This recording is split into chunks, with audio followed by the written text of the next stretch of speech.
The episode begins with a young man named Noir who spends his days doing odd jobs around town, cleaning drainage systems, helping at construction sites, and assisting others whenever he can.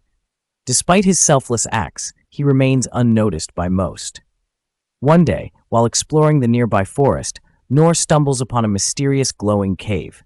As he ventures inside, he hears a faint cry for help.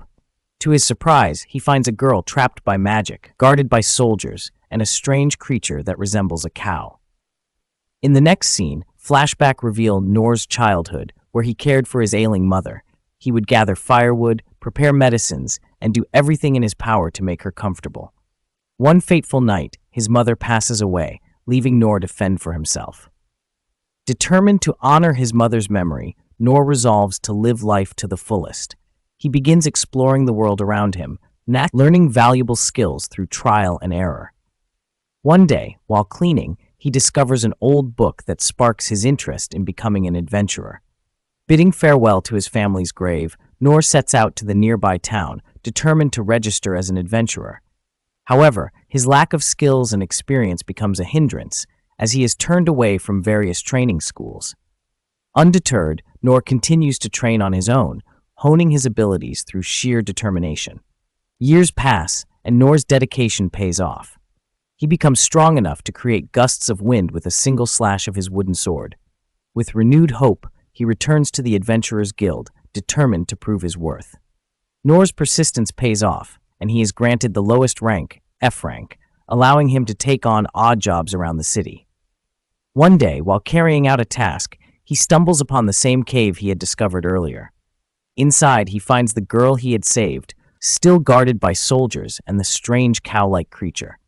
As the creature attacks, Noir springs into action, deflecting its blows with his sword.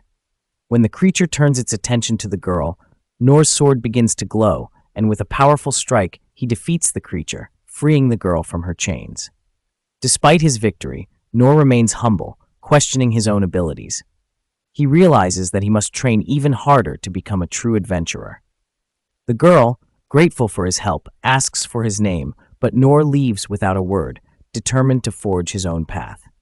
As the episode ends, Noir reflects on his journey, realizing that even the most daunting challenges can be overcome with unwavering determination and a heart full of compassion. He walks through the streets, reflecting on how he almost got killed by a giant cow, and realizes that he needs to train even harder if he truly wants to become an adventurer capable of protecting people.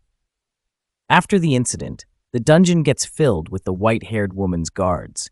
She turns out to be Lynn Clay from a noble family.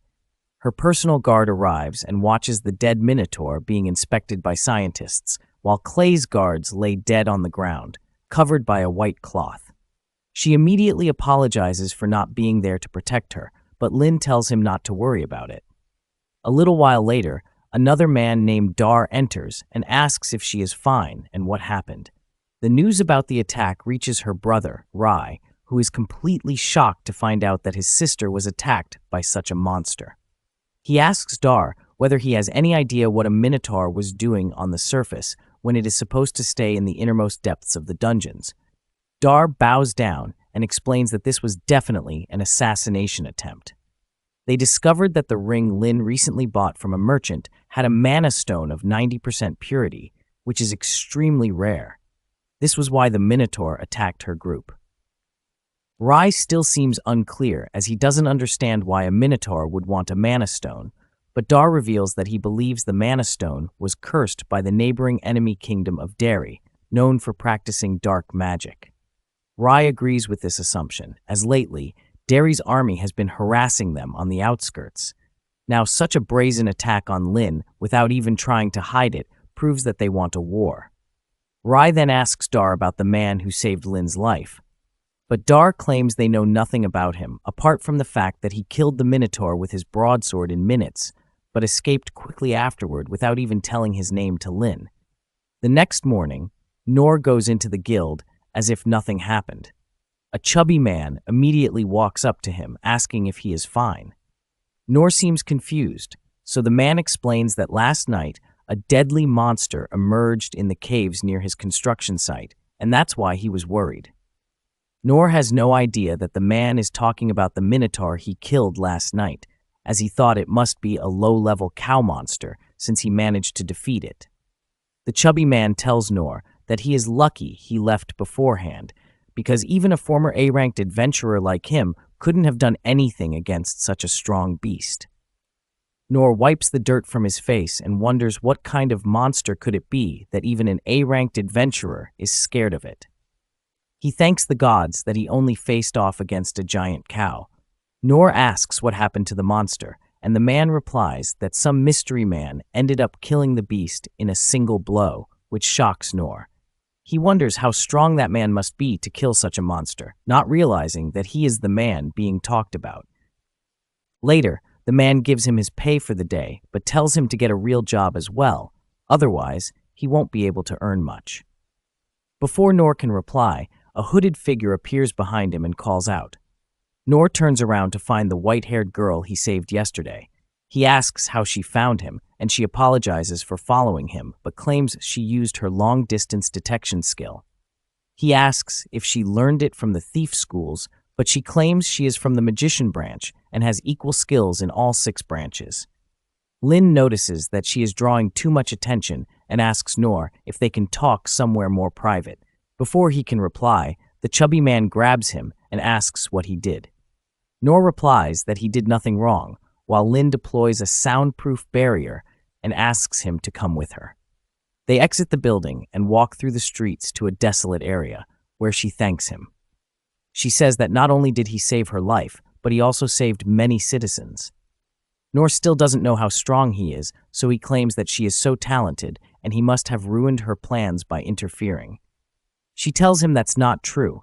In fact, if he didn't come to her aid, she would have probably died there.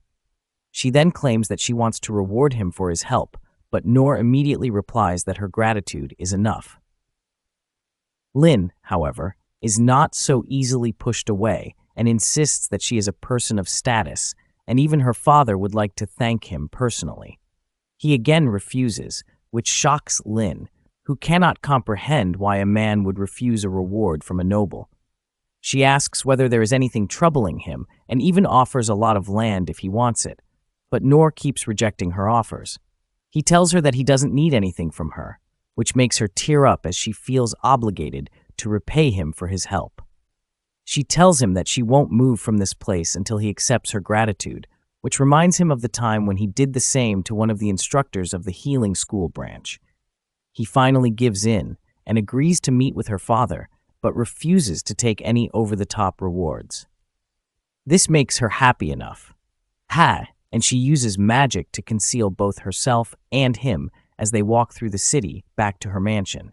When they finally reach her house, Noir is completely shocked as he has never seen such a big and lavish place. They walk by the guards and enter inside, while Noir wonders whether this girl is a noble if she is so rich. On the way, they run into her personal guard, Ennie, who looks at him suspiciously and asks who he is. Lynn tells her that this is the man who saved her life, and she immediately softens up, claiming that she will take them to the Lord. They follow Ennie through the gallery when Noir spots a guy wearing yellow armor waiting by the window. The guy immediately jumps into action, spinning his lance before pointing it towards Noir, asking who the hell he is. Ennie tells him to back off as he is Lynn's guest, but this Pikachu-looking guy ends up making fun of Noir for looking poor. Ennie introduces him as Gil and asks him to accompany them into the room as she still doesn't fully trust Noir. They wait outside the hall as Lynn's father, Clay, is talking to his son about the chances of war increasing. They remember the last time they met with the King of Derry, who ended up insulting them and threatened to wage war against them if they didn't give access to all the dungeons in their kingdom. Soon, the door opens and they all enter the hall. Both Ennie and Gil drop to one knee in front of their lord, but Noir has no clue who the man on the high seat is, so he simply walks ahead without a single care alongside Lynn. She introduces him to her father, claiming that this is the man who saved her life.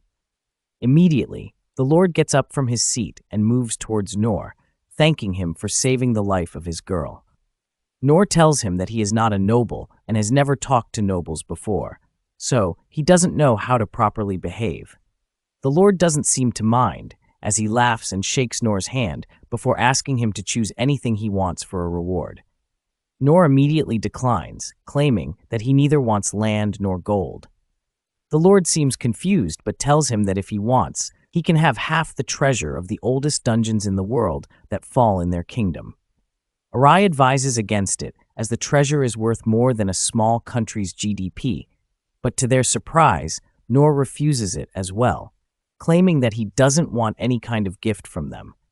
The Lord looks confused as to what sort of man would refuse such a gift.